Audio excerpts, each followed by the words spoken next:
मेरी छोटी बहन निशा की शादी को 2 साल बीत चुके थे। निशा हमेशा से ही घर की लाडली रही थी और उसके पति रवि भी बहुत ही जिम्मेदार और आकर्षक व्यक्तित्व वाले थे। शादी के बाद निशा ज़्यादा हमारे घर नहीं आ पाती थी क्योंकि रवि का काम ऐसा था कि वो अक्सर ट्रिप पर रहते थे और निशा उनके बिना घर नहीं संभाल पाती थी। दोनों का रिश्ता इतना गहरा था कि एक दूसरे से अलग होना उनके लिए नामुमकिन सा लगता था। यह बात मुझे उस दिन पता चली जब निशा होली पर हमारे घर आई थी। निशा को आए 5 दिन हो चुके थे, लेकिन रवि के फ़ोन हर घंटे आते रहते थे। निशा अक्सर फ़ोन पर कहती थी, इतनी जल्दी कैसे लौटूं? थोड़े दिन और ठहरने दो ना। लेकिन तुम भी ऐसी बातें करते हो कि मुझे तुम्हारी याद सताने लगती है। तभी पापा आ गए और निशा ने फ़ोन रख दिया। पापा ने निशा को बाहर बुलाया क्योंकि होली की गुजिया, मालपुआ और ठंडाई बनानी थी। हम सब ने मिलकर दोपहर तक आधा सामान तैयार कर लिया था और बाकी शाम को बनाने का प्लान हुआ। दोपहर हो चुकी थी और मैं बालकनी से बाहर का नज़ारा देख रही थी। तभी मैंने देखा कि रवि बाहर कार पार्क कर रहे हैं। मैंने फ़ौरन निशा को पुकारा। निशा बाहर आई और बोली, तुम सच में आ गए? मुझे लगा तुम मजाक कर रहे थे फ़ोन पर। उसी वक्त पापा भी आ गए और बोले, दामाद जी कब आए? बिना बताए चले आए। पहले सूचना देते तो हम तैयारी कर लेते। रवि ने कहा, नहीं पिताजी, ऑफिस से शहर आया था तो सोचा मिलकर ही जाऊं। पापा ने कहा, जाने की बात मत करो, अभी आए हो तो रुक जाओ, शाम का खाना साथ करेंगे और रात आराम से। मैं तुम्हें अभी नहीं जाने दूंगा। रवि चुप रहे और मुझे पता था कि वो जाने के लिए नहीं आए हैं। तभी निशा चाय लेकर आई और रवि को चाय देते हुए धीरे से बोली, मुझे अच्छे से मालूम है तुम किस वजह से आए हो। मेरे बिना 5 दिन भी नहीं गुजार पाए। रवि हंसकर बोले, तुम्हारी आदत जो लग गई है। यह सुन निशा मुस्कुराकर शर्मा गई और वहाँ से चली गई। कुछ देर बाद डिनर तैयार हो गया। हम सब ने साथ बैठकर खाया और गपशप की। रवि का बिस्तर गेस्ट रूम में लगा दिया गया था और सब सोने की तैयारी करने लगे। घर वाले अपने कमरों में चले गए, लेकिन मैं, निशा और रवि अभी लिविंग रूम में बैठे गाने सुन रहे थे। स्पीकर पर पुराने रोमांटिक गाने बज रहे थे जो मुझे और निशा को बहुत भाते थे। थोड़ी देर में रवि ने जम्हाई लेते हुए कहा, वाह, मुझे तो नींद आने लगी है। निशा ने मुस्कुराते हुए कहा, तो जाओ ना गेस्ट रूम में, बिस्तर लगा है, आराम कर लो, मैं गाने सुनकर बाद में आऊँगी। रवि का मुंह देखने योग्य था। वो थोड़ा उदास होकर कमरे की तरफ गए। मुझे और निशा को हंसी आ रही थी, लेकिन हम चुप रहे। हम दोनों गानों में डूबे थे।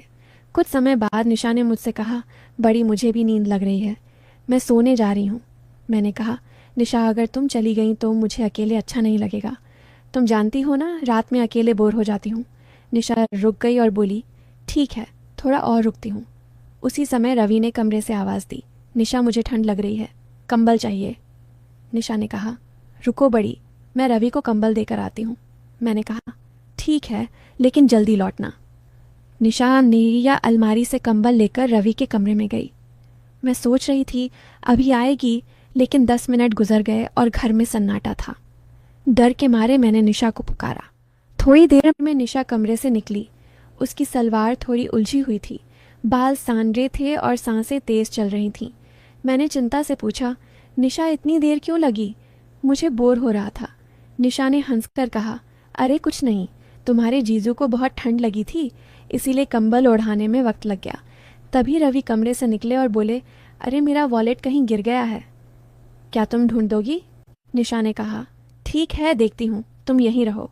लेकिन रवि बोले, तुम देखो, मैं कमरे में इंतज़ार करता हूँ। यह कहकर वो वापस चले गए। निशा मेरे रूम में गई और वहाँ से अपना पर्स लेकर रवि को देने उनके कमरे में चली गई। मैंने सोचा वॉलेट देकर जल्दी आएगी, लेकिन काफ़ी देर हो गई और निशा नहीं लौटी। मैंने फिर से निशा को आवाज़ दी, लेकिन कोई उत्तर नहीं। मैं समझ गई शायद निशा वॉलेट ढूंढने में लगी होगी। थोड़ा असहज भी लग रहा था, इसलिए मैंने स्पीकर बंद किया और अपने रूम में सोने चली गई। लेकिन नींद नहीं आ रही थी। बिस्तर पर लेटकर मैं किताब पढ़ने लगी। 1 घंटे बाद किताब ख़त्म हो गई। अब मैं इधर उधर कुछ करने लगी, लेकिन याद आया कि मेरा चश्मा तो निशा ले गई है। अब मैं दुविधा में थी, क्या चश्मा लेने जाऊं या नहीं? नींद नहीं आ रही थी और समय कट नहीं रहा था। मैंने सोचा शायद अब वो सो गए होंगे।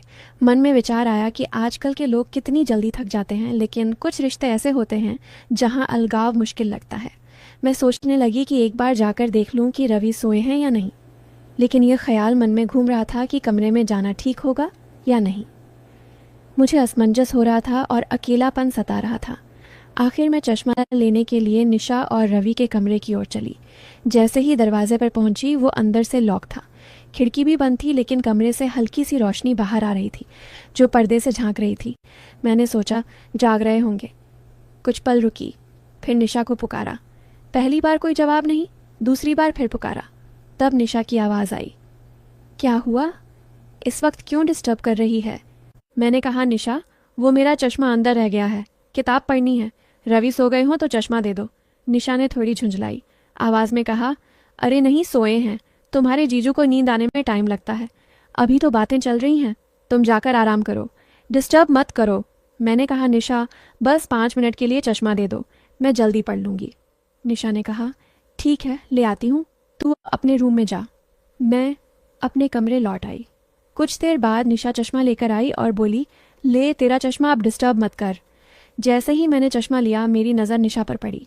मैंने आश्चर्य से पूछा, निशा तुमने ये क्या पहना है? ये तो रवि की टी शर्ट है, तुम तो सूट में थी ना। निशा ने शर्माते हुए कहा, चुप रह, मैं जा रही हूँ। यह कहकर निशा वापस कमरे में चली गई। मैंने चश्मा लगाकर किताब पढ़ना शुरू किया। सिर्फ 20 मिनट में मुझे नींद आने लगी। मैंने सोचा चलो अब चश्मा वापस रखाती हूँ, अगर निशा सो रही होंगी तो मैं खुद रख दूंगी। मैं चश्मा लेकर निशा और रवि के कमरे की ओर गई। इस बार दरवाज़ा हल्का सा खुला था। शायद निशा जल्दबाजी में बंद भूल गई होंगी। जैसे ही मैंने दरवाज़ा धकेला और अंदर झांका, मेरे सामने वैसा दृश्य था जो मैंने कभी कल्पना नहीं की थी। मेरी सांसें थम गईं। मैंने बड़ी भूल कर दी थी। मुझे अंदर आने से पहले आवाज़ लगानी चाहिए थी। मैं ये कैसे भूल सकती थी कि ये पति पत्नी हैं। मुझे उन दोनों को देखकर गहरी लज्जा महसूस हो रही थी, लेकिन निशा और रवि को इसकी भनक भी नहीं थी कि मैं दरवाजे पर हूँ और उन्हें देख रही हूँ। उसके बाद जो हुआ उसे जानकर आप इतने हैरान हो जाएंगे कि आपको एक बड़ा झटका लगेगा। कहानी का अगला भाग जानने के लिए तैयार रहिए। अगर आपको ये पहला हिस्सा अच्छा लगा तो हमें कमेंट्स में ज़रूर बताएं। कहानी के दूसरे भाग को जल्द ही लाने की कोशिश करूँगी। बस एक लाइक कर दीजिए और मेरा काम है कहानी का अगला हिस्सा आप तक पहुँचाना। वीडियो पर 1000 लाइक्स होते ही पार्ट 2 आ जाएगा।